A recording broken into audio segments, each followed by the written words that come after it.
आप सबके लिए सबसे इम्पोर्टेंट वीडियो। सर मुझे जीएसटी नंबर लेना है, आपको क्या क्या डॉक्यूमेंट देना पड़ेगा। तो डॉक्यूमेंट की लिस्ट जो डिपेंड करेगी आपका बिजनेस जो है प्रोप्राइटरशिप है, पार्टनरशिप है, कंपनी है, एलएलपी है, इसके ऊपर।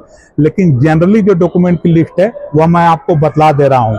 आपके पास पैन होना चाहिए जो कि इनकम टैक्स के वेबसाइट से वेरीफाई होगा। आपके पास आधार नंबर होना चाहिए जिसमें मोबाइल नंबर जुड़ा हुआ होना चाहिए। प्लस पैन और आधार के डेटा में कोई भी मिसमैच नहीं होनी चाहिए।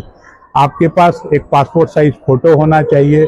प्लस आपके पास बैंक की डिटेल, इसके लिए आप एक कैंसिल चेक या बैंक जो पासबुक होता है उसका फर्स्ट पेज जिसमें बैंक की detail along with IFSC code और अकाउंट नंबर रहती है वो रहना चाहिए। आपके पास एक वैलिड मोबाइल नंबर और ईमेल आईडी होनी चाहिए, क्योंकि ये दोनों चीज़ें ओटीपी से ऑथराइज होती हैं। अब आप ये समझिए कि आपकी खुद की अगर बिजनेस प्रीमाइसेस है जहाँ से आप बिजनेस कर रहे हैं, तो आपको वहाँ का बिजली का बिल और साथ में जमीन की रसीद, जिसको म्यूनिसिपल टैक्स रिसीट भी बोलते हैं, वह देनी पड़ेगी। अगर भाड़े पर मान लीजिए जगह है आपकी, तो आपको rent agreement along with electricity bill of the landlord.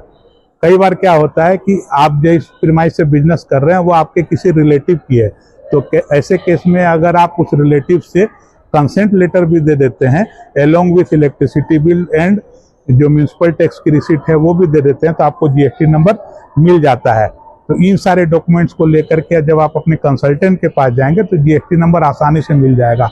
Tax की इसी तरह की ट्रू नॉलेज के लिए आप मेरे चैनल को लाइक, शेयर और सब्सक्राइब कर सकते हैं। Thank you.